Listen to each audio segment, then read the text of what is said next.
Angel was spun off of Buffy the Vampire Slayer, of course.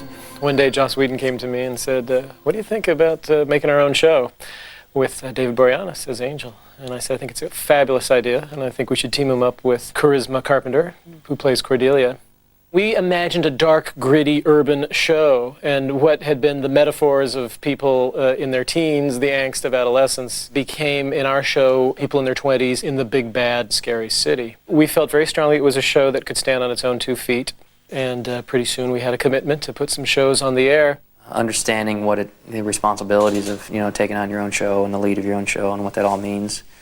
Coming from a cast of people on Buffy that were so great to work with, and then all of a sudden just leaving that family after 3 seasons.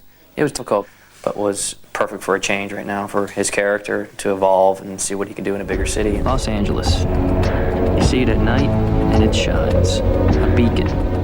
People are drawn to it. People and other things. Come for all sorts of reasons.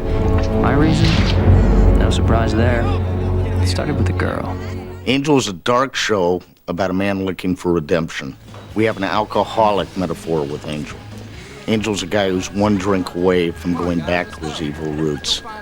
And what makes the show interesting is that it encompasses so many different genres. We have drama, horror, comedy. It started out, in the first episode, we're getting a message from this kind of strange Irishman, demon, and going forward from there and kind of mixing it up with humans, which he really can't do. He finds it difficult to be around humans early on in the first part of the season. Are you, happy? What? I was looking towards there, and you walked through there. You don't hit on girls very often, do you? It's been a while. I'm sort of new in town. Do yourself a favor. Don't stay. Serie established for me a couple of very key things. One, that Angel leaps in the wrong car while he's in the middle of saving the girl. Another, that he can be sort of sweet and hangdog and vulnerable. He has to learn how to relate to other people. Okay, first thing, we need to call an exterminator. And a sign painter. We should have a name on the door. Along with his co-stars and his friends on the show, they all kind of came together and formed a team, kind of like detective agency, and fight these demons in Los Angeles that everybody's possessed with. If you're in trouble, just call this number. We can help. Hi, being harassed by someone or something? Dial us up, day or night. I loved Room with a View because it was a very simple story about the first apartment you get on your own. You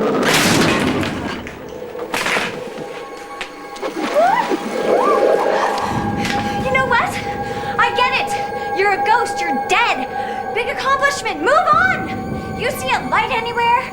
Go towards it. Something in there was trying to kill her and trying desperately to get her out. And she said, I would rather die than leave this apartment. And I liked that show a lot, too, because I thought that was a great metaphor for getting your first place. Look, I know what this looks like. So do I. I know there was a lot of squawk on the internet among the fans that we were creating Kate as a love interest for Angel, which is not really true. I just have a hard time, trusting people. Male people, particularly. In a place like this, it's not like anybody's gonna come up and show you who they really are. I think by establishing me in the very beginning as somebody who had a lot of loneliness, there's a big barrier with, that type of aspect in your personality. She's distrusting, she's been hurt, she doesn't quite know how to communicate with people. And the first episode I ever did in the first season, which was called Lonely Hearts, really outlined that. It's frustrating, isn't it? Not being able to connect, to love like other people. I mean, how do you get him to trust you, Angel? Give him the big dark eyes, the I'm not good with talk speech. It's much more predictable to make, the young ingenue become the female love interest, but it's, less predictable for it to be his enemy. It seemed that the fans warmed to Kate the moment she found out what Angel was and threatened his life. And certainly it becomes a more interesting dynamic that she's not seeing the ambiguity of a vampire with a soul. All she's seeing is, you are a monster, there are monsters in the world, you have forced me to see that fact. I am angry at you for that. I am angry at you for what you are. I am angry at you because of your past, which she discovers on her own. And I am angry at you because I can't really date you now. I know that what happened with your father. My father was human.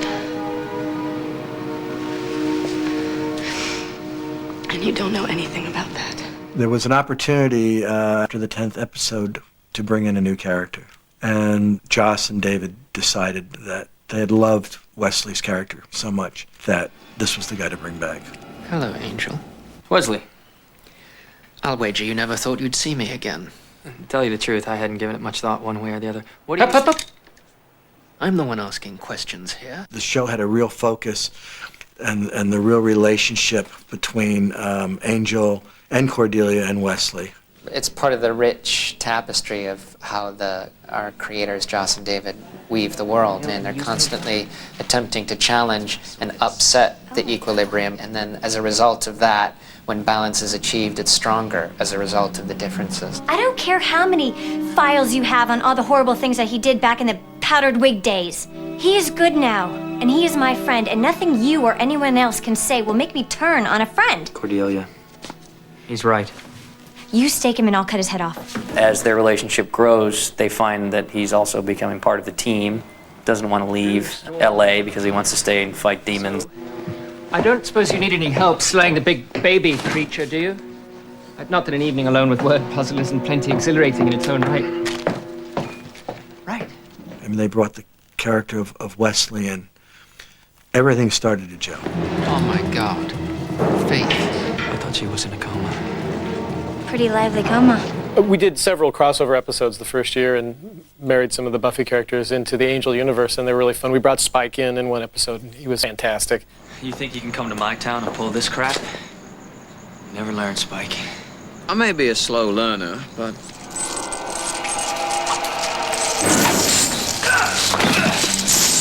eventually I catch him. And we did an episode where Buffy visited called I Will Remember You.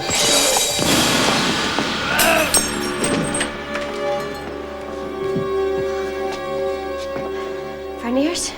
Never saw it before. It was rude. We should go kill it. Okay. Buffy comes to LA, and Angel is made human. And in fact, their love can be a real love because he won't go evil if he knows her in the biblical sense. And he got to look at a reflection of himself for the first time. He got to eat food. This is a dream. You're human for like a minute, and already there's cookie dough fudge mint chip in the fridge. God, I love food. Food is good. In the end, of course, he went to the powers that be and got them to turn back time so that Buffy would never know that they had had this perfect love for a day. That was so cool.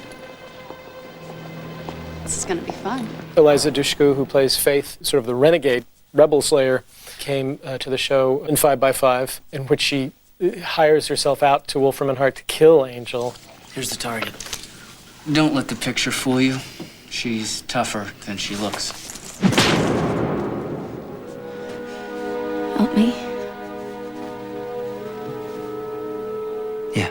In Sanctuary, where she tries to atone for her sins, and only Angel can help her atone for her sins, because only Angel knows the levels to which she's sunk, the way that she has suffered in her soul, and he kind of brings her back to a semblance of humanity. Some clever stuff, really.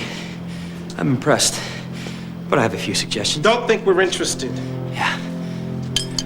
You should be. What do you think that would have killed? When Gunn arrived, that was a great character and a great show for him, but also just nice for the world to expand again and be challenged again. Charles Gunn is a character that we meet living on the street. He is a guardian to his sister. At the time when we meet him in the Warzone episode, he has organized this huge army to combat the vampires who are feeding off of his homeless brethren, if you will. Angel comes into the picture, and, you know, I've never even heard of the concept of a good vampire. That's like something just completely unbelievable to me. So I assume he's one of the bad guys, and I kind of go after him. But then by the end of the episode, he helps me in a way that I realize he actually is a good person. Oh, say goodbye to everything you ever knew.